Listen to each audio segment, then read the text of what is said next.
The event happened at 6:30 in the morning. A lot of people say, well, between 6:30 and 7. A lot of people say, well, why is that important? Well, that's shift change for the New York Police Department. So there's not a lot of street officers on the street at that point in time. Second, I believe My next guest once provided Thompson with security in the 2000s as he actually was rising through the ranks at UnitedHealthcare. Philip Klein is the CEO of Klein Investigations, and he joins me now. Philip, thank you for joining. When you heard about Brian Thompson walking early in the morning, alone, no security, was that odd to you?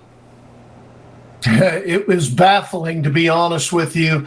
You get somebody in the number one healthcare organization in the United States of America who is a corporate executive, a high-ranking one, as a matter of fact, just sitting on the board of directors, and he has no protection around him.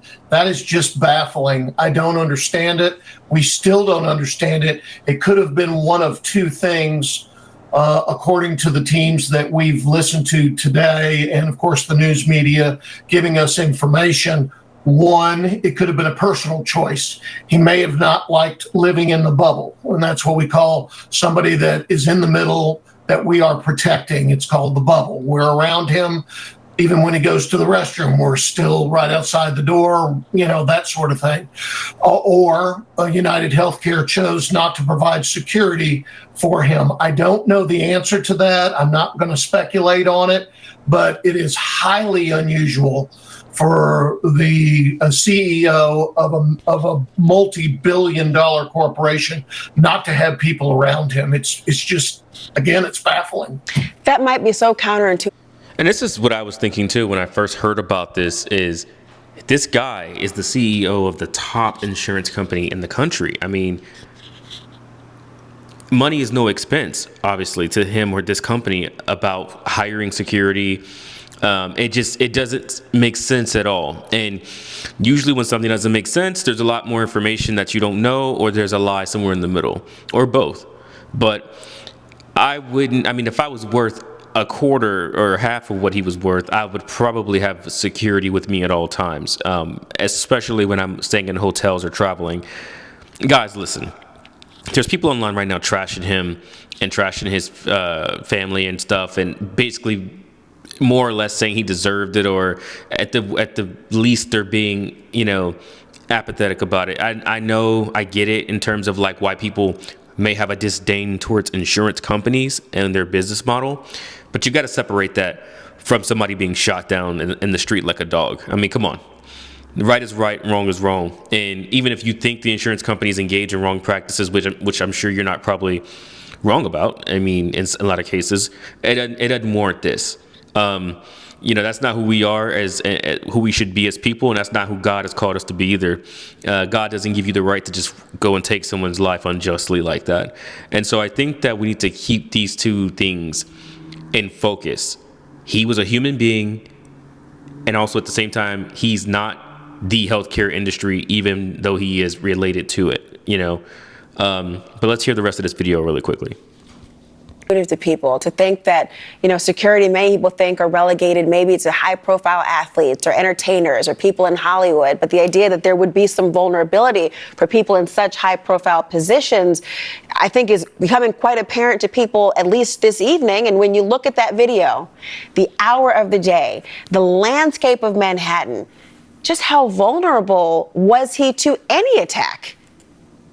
Any attack. It could have been a person that had him targeted. It could have been just a street vendor. You just never know. I thought Mary Ellen kicked it out of the park. I love Mary Ellen. Every time she's on television, I'm intrigued by her. But one thing I haven't heard from a lot of people are two things. Number one, when the event happened. The event happened at 6:30 in the morning. A lot of people say, well, between 6:30 and 7. A lot of people say, well, why is that important? Well, that's shift change for the New York Police Department. So there's not a lot of street officers on the street at that point in time. Second, I believe, just from what I've listened to from newsreader reports and Intelnet reports, I believe that this man had his schedule. I think this man knew his movements. And I think he posted up, 5-10 minutes before he walked out of that other hotel and walked around the corner and was in front of the Hilton. I think that that's important. And the last thing that I heard your other guests talk about is the gun and the positioning of the gun and how the gun jammed. He did have a suppressor. He did have a baffler on that gun from what we've seen in the videos that have been supplied to all of us out here in the field.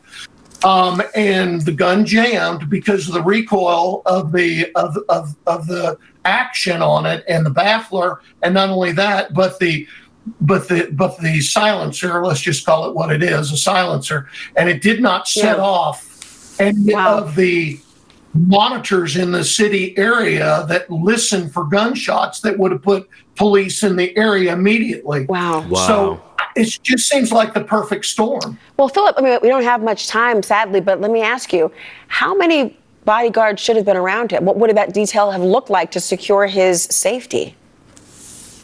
If he or his company had hired our firm, we would have had 10 agents around him at the minimum. Really? And that would have been an advanced team in front of the hotel, but we wouldn't have never moved him like that. We would have moved him out of his hotel through the back entrance, put him in a small motorcade, brought him over to the back entrance of the other hotel.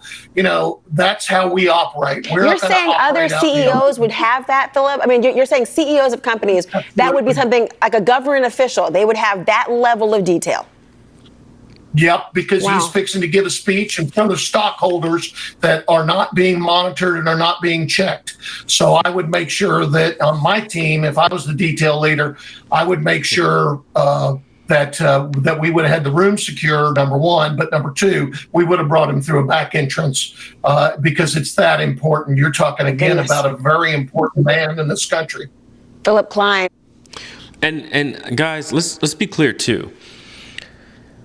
This is definitely an organized hit. This is not random, and I know you might be thinking, well, duh, but this is something that you don't just put together overnight. In terms of firearms, I don't know how versed some of you out there are probably well versed with firearms, and some may not be. I am very pro Second Amendment, and I can tell you this: it's not easy to get a suppressor legally.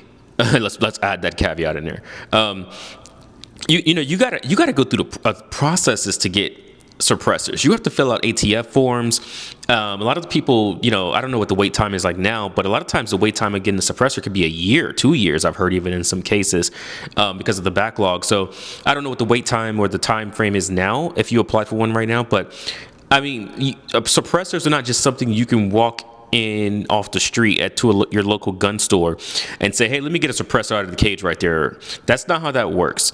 So the fact that this guy walks up and he has a suppressor, that is very interesting. He knew that the New York, like Mr. Klein said, he knew that the New York City monitors listen for gunshot noises, and that suppressor would obviously suppress that noise from setting off that monitor. That's one, like he said. Two, he's out of the hotel around 6:30 a.m. Like Philip Klein said here, that's around the same time NYPD does shift change. That is not a coincidence. I'm now wondering if somehow he was lured out of his hotel at this time. Like, think about it. Look, he's brazenly walking out of the hotel, looking carefree as he can be, no security, right? Not a care in the world at 6:30 in the morning. Just perfect time. Like, I don't think that him walking out that unguarded at 6:30 and that also being the NYPD shift change time is coincidence.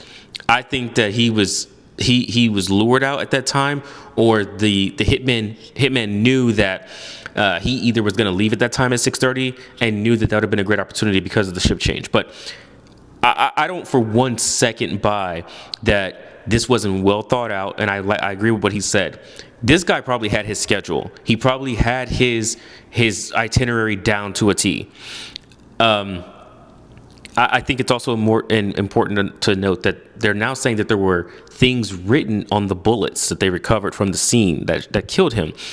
It's 3 Ds. I forgot what they are in front of me, but I think it's like deny something. I'll if I can find them, I'll put them up there. But essentially, these are the common, from what I understand, the common practices insurance companies use to try to deny or prolong paying out to people.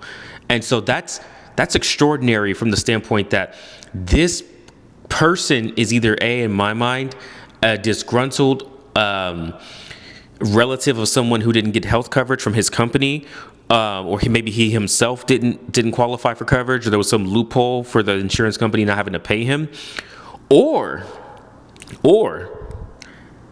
this was a personal hit by somebody in his life who wanted to make it look like it was a disgruntled person, and they wrote those things on the bullets to set people off the wrong trail, onto the wrong trail.